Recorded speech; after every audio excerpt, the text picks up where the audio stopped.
nacional por el COVID-19. Saludamos a la jerarca que nos acompaña esta tarde, a la ministra interina de Educación Pública, la señora Melania Brenes. También saludamos a los colegas que nos acompañan esta tarde desde el auditorio de Casa Presidencial.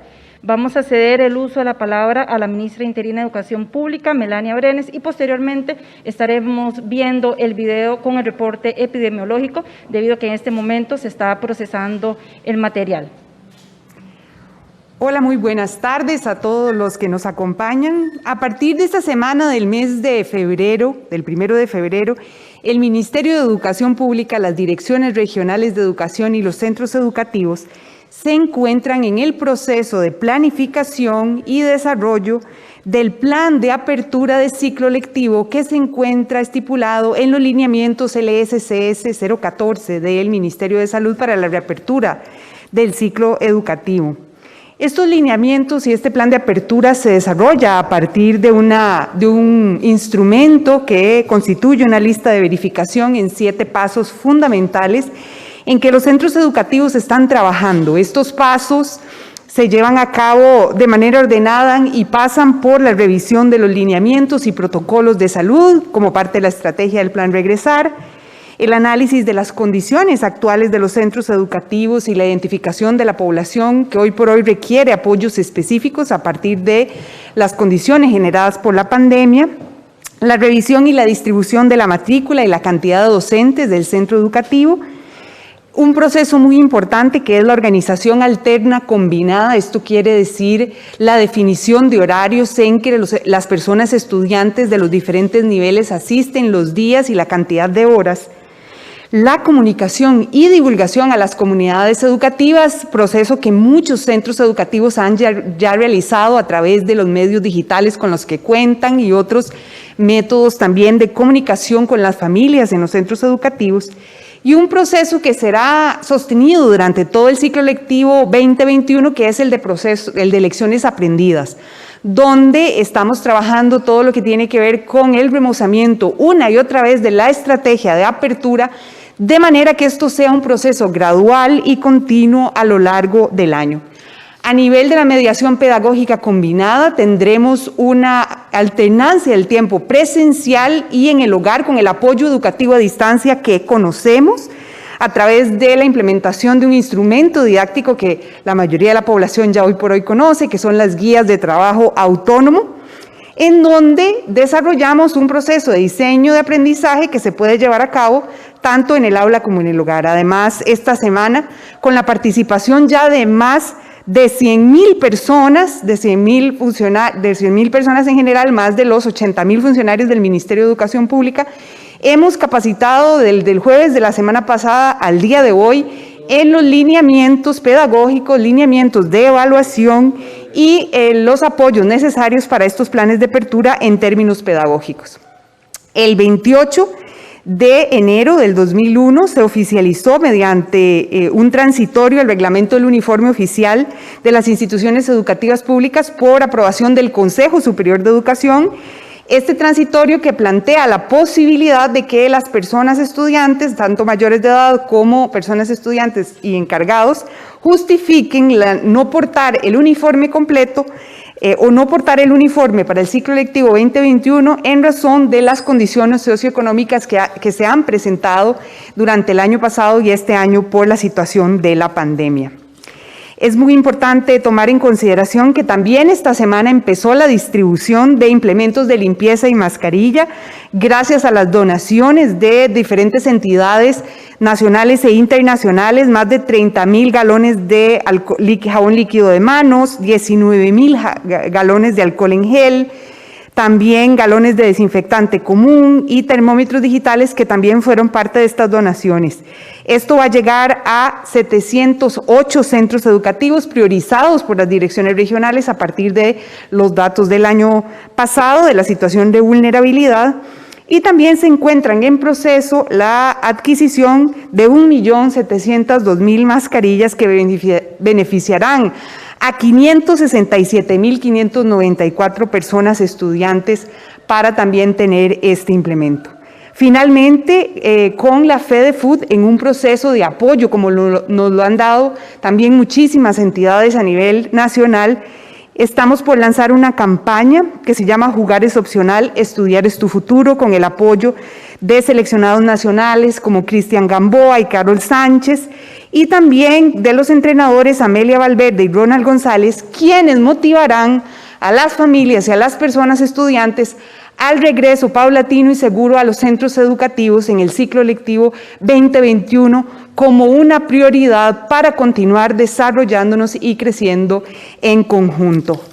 Adicionalmente, como parte de la campaña que ya anunció el Ministerio de Educación Pública con apoyo de USAID y UNICEF, el Ministerio de Salud, desde luego, y el MEP, se está haciendo llegar a los centros educativos también a partir de este mes documentos impresos y afiches como parte de esta campaña, que además tiene la característica de ser inclusiva, con materiales dirigidos a todas las poblaciones estudiantiles con discapacidad también, y las versiones impresas también están llevándose a los centros educativos. Por lo pronto están disponibles de manera digital en la página web del Ministerio de Educación Pública, lo mismo que el calendario escolar y los protocolos como parte de la estrategia del Plan Regresar. Muchas gracias a la ministra interina de Educación Pública, la señora Melania Brenes. A continuación veremos el video con el reporte epidemiológico ofrecido por el viceministro de Salud, el doctor Pedro González. El país registró 568 casos nuevos de COVID-19 el sábado 30 de enero, 436 el domingo 31 de enero, 289 el lunes 1 de febrero, y 440 casos hoy martes 2 de febrero, llegándose a un total acumulado de 195.009 casos confirmados por COVID-19. De estos 4 días, 370 fueron diagnosticados por nexo epidemiológico y 1.363 por laboratorio. Se contabilizan 154.227 personas recuperadas. 426 personas se encuentran hospitalizadas, 179 de ellas en unidades de cuidados intensivos, con un rango de edad que va de 0 a 94 años.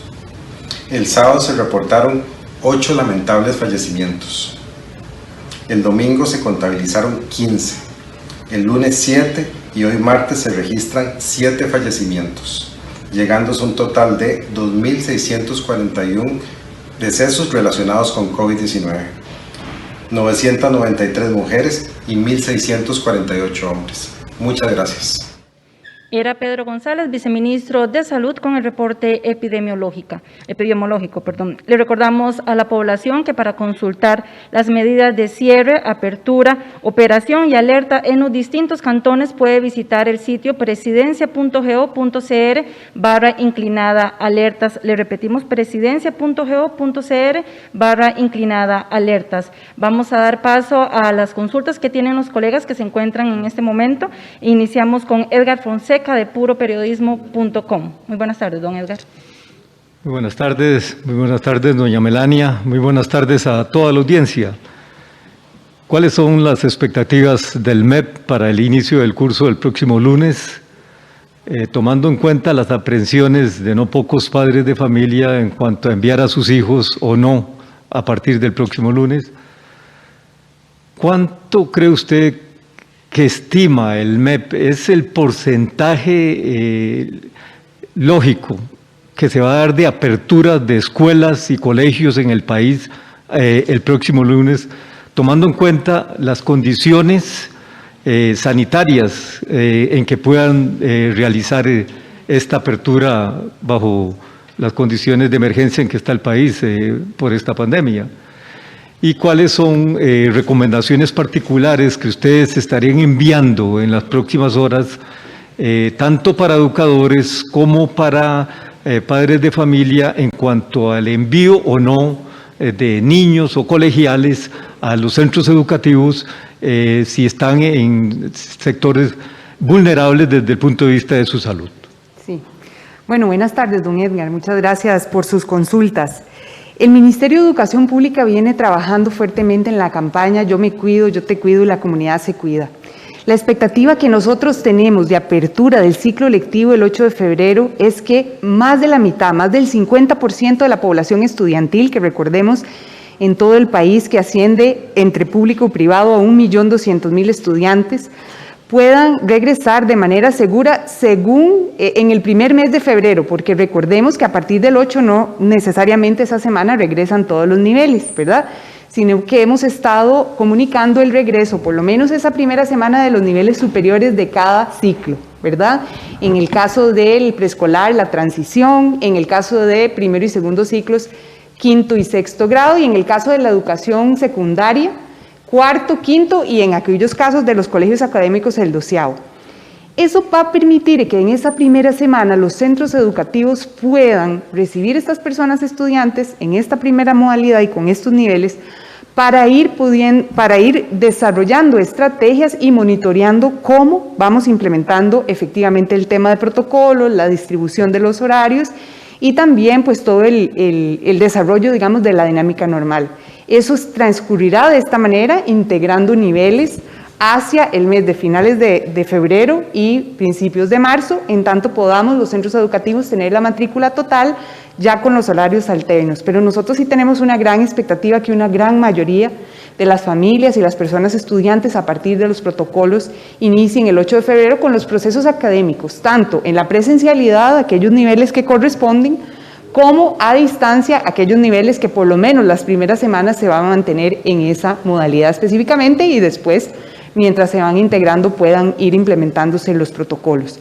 Hemos estado invitando a las familias a permitirse esta semana conocer el plan de divulgación de cada centro educativo, y que el centro educativo vaya indicando a las comunidades cuál es el proceso que va a gestar, cuándo va a entrar esa persona, en qué, ¿verdad?, qué maestra lo va a recibir, en qué condiciones, de manera que estas primeras semanas el centro educativo haga un trabajo en principio de información y de enterar a las familias de cuál es su plan de apertura, de modo que las familias valoren, los encargados, en este caso pues los estudiantes mayores de edad, valoren hasta ese momento la decisión final de si van a mantenerse en el trabajo educativo a distancia o van a incluir también la posibilidad de la asistencia a la presencialidad. Hemos sido muy insistentes que el tema de la presencialidad es un tema importante para el desarrollo educativo de las personas estudiantes y del país. El año pasado las circunstancias sanitarias, en un proceso de aprendizaje que íbamos también conociendo el comportamiento epidemiológico de la pandemia en el mundo y en el país, fueron tomándose con respecto, fuimos aprendiendo. Ya para este año sabemos las medidas preventivas, conocemos la obligatoriedad del uso de la mascarilla, el lavado de manos y la atención del distanciamiento social como medidas más importantes para mantener controlado esta enfermedad, digamos, potencialmente que estamos viviendo esta pandemia, y la idea que tenemos precisamente es poder trabajar en la medida de lo posible con todos para solventar, don Edgar, una serie de necesidades y limitaciones que se pudieron haber generado.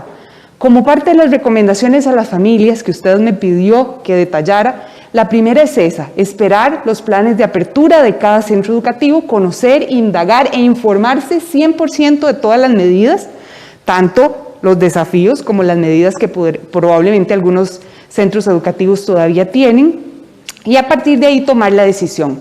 La opción de regreso siempre va a estar abierta para las familias. No es que si al inicio yo, ¿verdad?, tomo la decisión, ¿verdad?, de que todavía el regreso, ¿verdad?, tengo inseguridad, etcétera. Durante el año puede haber un regreso, una articulación que permita que la persona estudiante reciba el servicio educativo en esa modalidad, pero sí esperamos que de manera detallada conozcamos sobre todo eso. Es importante, desde estas mismas semanas, en vacaciones lo hemos promovido, que las familias puedan trabajar con las personas estudiantes, con los pequeñitos, que la mascarilla es algo que ya tenemos que portar, que la medida de distanciamiento, que el tema de la interacción también, es decir, que podamos ir andamiando, como decimos los educadores, los procesos de comportamiento y medidas de seguridad en los centros educativos. Consulta adicional, señora ministra. Se había planteado la posibilidad de adelantar la vacunación al sector docente. ¿Cómo avanza esa negociación, esa gestión, y sobre todo en los casos de aquellos de docentes ubicados en sectores muy vulnerables en cuanto a su salud y que eventualmente requieran de esa vacunación adelantada. Sí. Pues como todos conocemos, el proceso de vacunación es una responsabilidad y una función del Ministerio de Salud y de sus posibilidades materiales para habilitar la vacuna. Yo estoy segura que si dentro de las manos tanto del Ministerio de Salud como del MEP estuviera llegar a todos lo más rápido que se pueda, inclusive a quienes no estamos probablemente en condiciones de riesgo, eso sería lo ideal, ¿verdad? Sí sabemos y hemos sido claros en comunicar que eso es una articulación que depende de la disponibilidad del recurso de la vacuna para el personal docente y no necesariamente de una voluntad. Recordemos que la producción de vacunas en el mundo ocurre a un paso que quizás todavía es lento y que probablemente se va a acelerar en el transcurso del año, pero depende sobre todo de la posibilidad material de contar con el recurso y de la estrategia de vacunación que tenga el Ministerio de Salud. Gracias, don Edgar. Continuamos con el colega Marco González del medio La Extra. Muy buenas tardes, Marco. Buenas tardes, doña Melania, ¿cómo le va? Bien, ¿usted, Marco? Bien, gracias. Doña Melania, yo quería saber, ¿cuántos colegios y escuelas tienen en este momento órdenes sanitarias? Que usted maneje el dato, que tenga problemas en infraestructura y cuáles son los principales problemas que enfrentan estos centros que tienen órdenes sanitarias. También quería consultarle, a partir de la pregunta anterior, ¿cuántas escuelas y colegios no van a poder regresar este 8 de febrero precisamente por problemas de infraestructura? También le quería consultar, ayer Noticias Repretel sacó un reportaje en relación al tema de las sodas escolares. Muchas personas que venden productos, ¿verdad? Comidas a comedores escolares o incluso que administran esos comedores, se están viendo afectados porque dicen que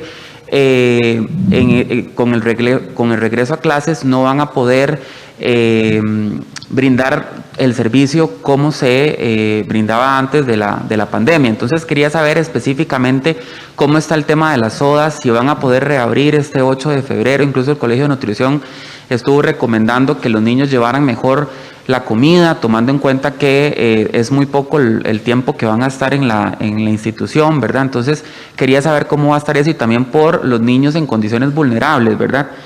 Y en relación a la restricción, don Alexander nos había indicado que estaban valorando el tema de la restricción vehicular para que se convirtiera en una excepción cuando tienen que llevar niños a las escuelas.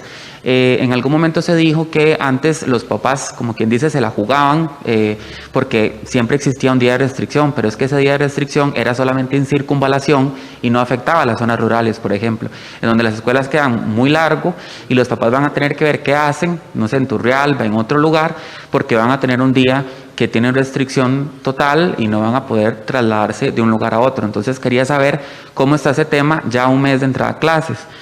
Y por último, apartándome un poco de tema, hay bastante polémica en ciertas instituciones en relación a la norma 12 del presupuesto. Tomando en cuenta que usted de temas administrativos, queríamos consultarle si este tema en relación al MEP, si el MEP va a pedir algún cambio a nivel legislativo, tomando en cuenta la afectación en plazas y ahora que vamos para un modelo bimodal, ¿verdad?, que requiere de tanto de recurso humano y demás. Entonces queríamos saber cómo está ese tema en relación a la institución. Sí, de acuerdo. Gracias, Marco. En este momento nosotros, dentro del mapeo de la estrategia de órdenes sanitarias, tenemos mapeadas 750 centros educativos que tienen orden sanitaria. De esos 750 hay un gran porcentaje que se encuentran ya clasificadas en una estrategia donde nosotros tenemos la atención prioritaria a órdenes sanitarias rojas que involucran centros educativos que tienen una orden sanitaria por cierre total. Eso quiere decir que afecta, digamos, el servicio educativo ahí. Tenemos el de orden sanitaria por una situación media que, por ejemplo, puede implicar el cierre de alguna parte o alguna porción de la infraestructura del centro educativo que por alguna razón eléctrica tiene alguna situación. Y las órdenes sanitarias que llamamos, como decir, de baja, ¿verdad?, de bajo impacto, ¿verdad?, dentro de la implementación del servicio educativo, que son órdenes sanitarias pequeñas, ¿verdad?, por un tema específicamente de un aposento o de una situación, digamos, menor, que se puede atender de manera más rápida. En este momento tenemos en esos 3 niveles de clasificación para atender de manera prioritaria en un plan 80 de manera grave, 438 con estrategias de intervención intermedias y 18 con estrategias de intervención que puedan ser más rápidas. Tenemos todavía la tarea de terminar de clasificar 222 órdenes sanitarias. Esto es un proceso detallado que involucra inclusive la visita en sitio a los centros educativos para determinar elementos importantes de esas órdenes y atender la situación. Entonces estamos en ese camino. Esto es una situación, un contexto que enfrentamos todos los años de apertura de ciclo lectivo. Es un tema que siempre presenta desafíos.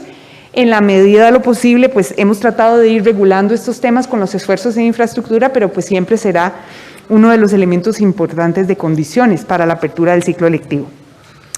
Con respecto a lo que me preguntabas con los protocolos de las SOAS escolares, recordemos, SOAS y comedores, recordemos que dentro de la estrategia Regresar existe un protocolo de atención de servicios de alimentación en los centros educativos. Las SOAS, en la mayoría de los casos, son un servicio privado, ¿verdad?, que ya sea se ofrece por un proveedor externo o las juntas de educación en muchos casos también asumen, digamos, eso como una fuente de recursos importante para el centro educativo.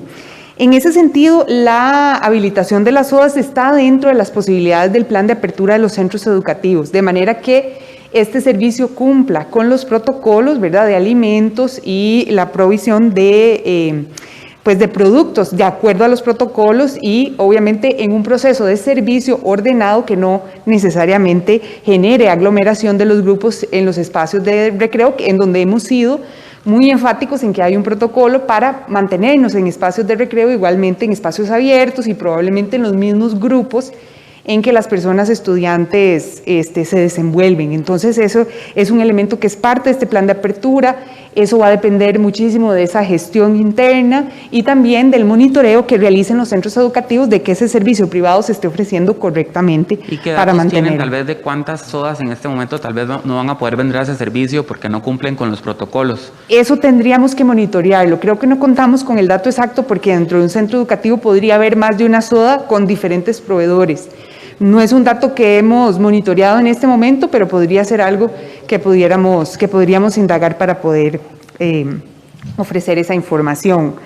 Con respecto a la restricción vehicular, esto es un aspecto que es parte, digamos, del control de la estrategia epidemiológica del país. En esa materia, pues realmente nosotros estamos, en general, como toda la población, limitados al tema de restricción vehicular y en ese sentido no hemos todavía generado ningún tipo de excepción ni nada por el estilo en materia de la restricción vehicular.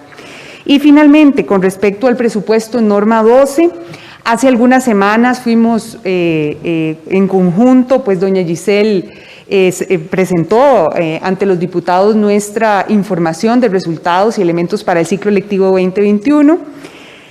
La señora ministra en esa comparecencia fue muy enfática de las afectaciones de la norma 12 sobre la contratación, sobre todo de personal o profesionales o funcionarios de servicio educativo directo, que es quizás quienes nos preocupan de manera prioritaria, en donde efectivamente tenemos un porcentaje de puestos vacantes que necesitan ser ocupados para ofrecer servicio educativo directo a grupos de estudiantes en las diferentes 27 direcciones regionales del país, con más o menos afectación por dirección regional. Desde luego que esto es directamente proporcional al tamaño de la dirección regional y a la cantidad de centros educativos y circuitos escolares que atiende.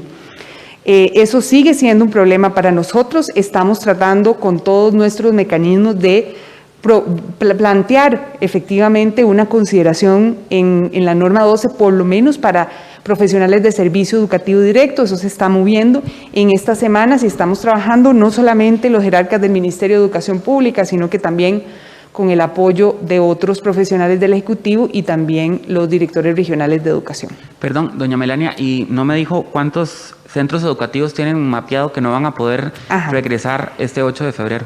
En términos de la cantidad de centros educativos que no van a poder regresar, todavía estamos mapeando el dato exacto por lo siguiente. Hay como 3 características dentro de las condiciones de los centros educativos que podrían generar riesgos de no apertura que estamos analizando. El primero es el de las condiciones en requisitos sanitarios por COVID-19, como lo son los 750 centros educativos que tienen hoy por hoy orden sanitaria y que estamos resolviendo, y también 35 centros educativos que, a partir de la indagación que se hizo el año pasado, 2020, con personas directoras de los centros educativos, 36 indicaban no poseer servicio de agua de alguna naturaleza, ¿verdad? Ya fuera por pozos o por algunas organizaciones comunales que muchas veces ofrecen ese servicio también. De ahí en adelante tenemos ese primer mapeo específico. Esto ha venido evolucionando en el tiempo. Recordemos que el año pasado habían otros criterios o variables que se tomaban en cuenta en el caso de la condición epidemiológica de los centros educativos y las regiones. De momento la variable que está jugando el rol más importante es el tema del agua. También eso lo hemos venido comentando. Hay otro grupo de centros educativos en donde estamos trabajando con la Dirección de Coordinación Regional, que son, a través de las comisiones de gestión del riesgo, temas relativos, por ejemplo, a movimientos comunales, por ejemplo, con desacuerdos en función de la persona directora que está nombrada en ese centro educativo, o alguna situación regional específica, en donde ahí la Dirección de Coordinación Regional está haciendo el mapeo con los centros educativos y por dirección regional, para ver por qué esos son centros educativos que tienen otro tipo de condiciones más de índole comunal y regional. Y finalmente, entonces ese dato podemos seguirlo monitoreando y proveerlo, Marco, cuando lo terminemos de tener. Y finalmente, uno relativo a la pregunta que me hiciste sobre la norma 12, que son centros educativos que por sus condiciones de recurso humano disponible, que necesitan ser nombrados, también podríamos tener algunos desafíos o afectaciones ahí. Entonces también, en la medida de lo posible, estamos tratando de tomar decisiones estratégicas a partir del 20% que nos permite la norma 12 para que se privilegie la apertura de centros educativos con el nombramiento del líder de centro educativo, que es la persona directora. A continuación, atenderemos las consultas que recibimos vía remota por parte de los colegas de medios regionales. Consulta Mundo Escazú. Desea ampliar sobre la consulta de si los padres no envían por su decisión a sus hijos. ¿Cuál es la opción educativa para ellos? En el caso específico de la decisión es el apoyo educativo a distancia, como lo conocemos del año 2020, en donde las personas docentes y a través de los centros educativos se ofrecen las orientaciones académicas necesarias a través de las guías de trabajo autónomo, que es el instrumento, y desde luego que en ese sentido la decisión de permanecer en un modelo de apoyo educativo a distancia involucra sí o sí el compromiso de las familias por mantener el proceso académico a lo interno del hogar y desde luego pues respondiendo de acuerdo a los requerimientos y necesidades que se van gestionando por parte de las personas docentes. Damos por concluida esta conferencia de prensa agradeciendo la participación de la ministra interina de Educación Pública, la señora Melania Brenes. Los esperamos el próximo viernes con una nueva actualización. Muy buenas tardes.